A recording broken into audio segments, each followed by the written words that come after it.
Il y a une étude qui a été faite sur les grands managers. Et les grands managers, les managers de grandes entreprises, je ne dis pas les grands managers, les managers de grandes entreprises. Google, Amazon, etc. Et même de grands clubs sportifs. Les Spurs, bon, etc. Et en fait, ils ont remarqué plusieurs choses. Ils ont remarqué, première chose, c'est que ces grandes entreprises ont un point commun, c'est la question du leader. D'abord, il y a un leader qui a deux qualités, ou deux caractéristiques. La première caractéristique de tous les leaders qu'ils ont analysés dans cette étude, c'est que le leader avait une forme de certitude sur le sens ou la vision. C'est-à-dire qu'ils savent où ils vont. Il faut aller là. Le projet, c'est ça.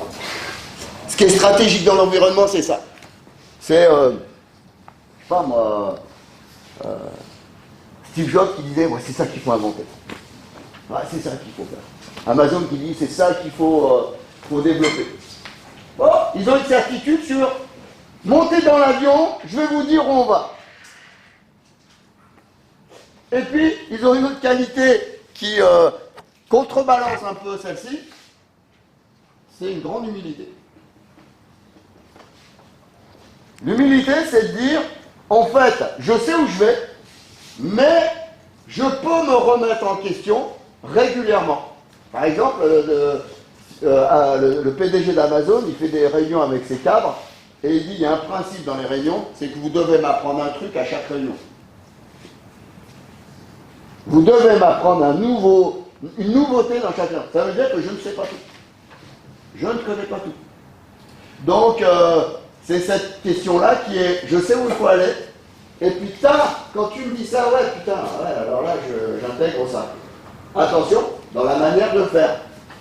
Si à chaque fois tu me coupes les jambes, à chaque fois que tu interviens, directeur sportif, au bout d'un moment, c'est pas une question d'humilité pour moi, c'est comment tu me dévalorises devant le groupe. Mais l'humilité, c'est de dire, je suis directeur sportif, les U7, mon entraîneur des U7, c'est le meilleur, et là, mon préparateur athlétique, c'est le meilleur.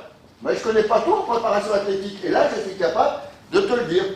Explique-moi comment on est là aujourd'hui avec les GPS. Qu'est-ce qu'il faudrait plutôt faire? Dis-moi, est-ce que tu as une orientation? Par contre, c'est moi qui décide. Mais donne-moi.